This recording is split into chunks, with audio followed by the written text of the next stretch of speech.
भूमरदेव शक्कर उत्पाद कारखाना रामहेपुर के नियमित अधिकारी एवं कर्मचारी अपने 3 सूत्रीय मांगों को लेकर अनिश्चितकालीन हड़ताल पर बैठ गए हैं।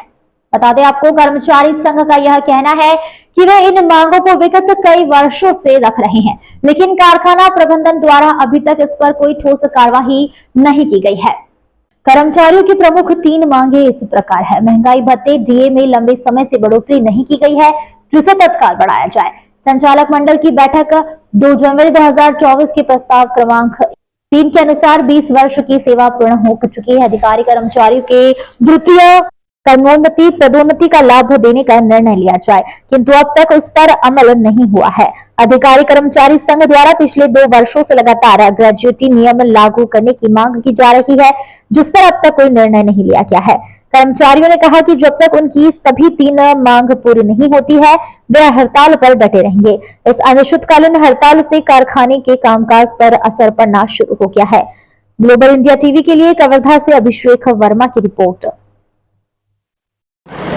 भूमरदेव शक्कर कारखाना जो कारखाना है उसमें जो कर्मचारी काम करते हैं वो कर्मचारी आज जो है अनिश्चितकालीन हड़ताल में बैठे हुए हैं। और किन किन मांगों को लेकर जो है अनिश्चितकालीन हड़ताल में बैठे हैं, हमारे साथ ये कर्मचारी यहाँ मौजूद है। हम लोग उनसे चर्चा करते हैं कि क्या क्या उन लोगों की प्रमुख मांगे हैं जो इन लोग बैठे हुए हैं हड़ताल में। आपको बता दूँ कि छत्तीसगढ़ में ऐसे कई कर्मचारी हैं, कई विभाग के कर्मचारी हैं जो लगातार जो है आंदोलन कर रहे हैं, प्रदर्शन कर रहे हैं। आखिर क्या हो गया है जो छत्तीसगढ़ में लगातार कर्मचारी अधिकारी प्रदर्शन कर रहे हैं। और वैसे ही आज जो है रामहेपुर शक्कर कारखाना जो है यहाँ कर्मचारी लोग बैठे हुए हैं प्रदर्शन के लिए। आप पूछते हैं, जानते हैं कि क्या कुछ इन लोगों की मांग है, क्या कुछ मांग को लेकर प्रदर्शन में बैठे हैं। हम लोग 3 सूत्री मांग को लेके अनिश्चितकालीन हड़ताल पे हैं। पहली मांग है हमारी 1 अप्रैल 2023 के बाद महंगाई भत्ता में किसी प्रकार की कोई बढ़ोतरी नहीं हुई है। और दूसरी मांग है 20 साल सेवा कर चुके कर्मचारियों की जो द्वितीय क्रमोन्नति और पदोन्नति होना था वो नहीं हुआ है। और तीसरी मांग है जो रिटायर्ड कर्मचारी हैं, रिटायर्ड होने वाले कर्मचारी हैं, उसको ग्रेजुएटी मिलना चाहिए। ये 3 मांगों को लेके हम लोग अनिश्चितकालीन हड़ताल पे हैं।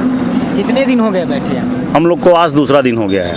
अच्छा, कोई शासन प्रशासन के भी कोई आए हैं? नहीं, अभी तक शासन प्रशासन किसी से नहीं आया है अभी कोई। हाँ, ठीक। अब बताओ कब तक बैठे रहेंगे?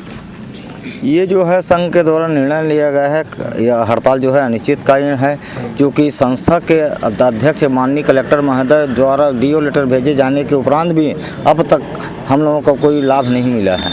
अब चूँकि अब लाभ के लिए ही बैठे हैं, हम चाहें कि शासन प्रशासन आए, हमारी जो मांगे हैं वो माने, जो जायज़ है मांगे, जो उनके द्वारा बनाए हुए नियम के अनुसार ही मांग है, जितना जल्दी हो सके वो कर दे। हम अच्छा, एक विषय आप लोगों का और है पदोन्नति का, कब से नहीं हुआ पदोन्नति की जो है 2024 में प्रस्ताव पारित हो चुका है संचालक मंडल से, और लगभग 2 वर्ष बीत गए हैं, उसके बावजूद भी हम लोगों को द्वितीय क्रमोन्नति पदोन्नति का लाभ नहीं मिला है। अब क्या चाहते हैं आप लोग? अब बस मांग कर रहे हैं शासन से, हमको हमारी मांगे अतिशीघ्र माना जाए, क्योंकि उनके बनाए नियम ही है वो। मांग पूरा नहीं होगी फिर और क्या करेंगे आप? अब आगे रणनीति जो है अनिश्चितकालीन हड़ताल में सब बैठे हुए हैं हमारे अधिकारी कर्मचारीगण, सबकी मंशा यही है। ठीक। अब देखने वाला विषय ये होगा कि जो अधिकारी कर्मचारी लोग अनिश्चितकालीन हड़ताल में बैठे हैं, इन लोगों की मांग कितना जल्दी पूरा होती है, और ये जो अनिश्चितकालीन में बैठे हैं ये कितना जल्दी जो है वो घर जाते हैं। कवर्धा के लिए अभिषेक वर्मा की रिपोर्ट।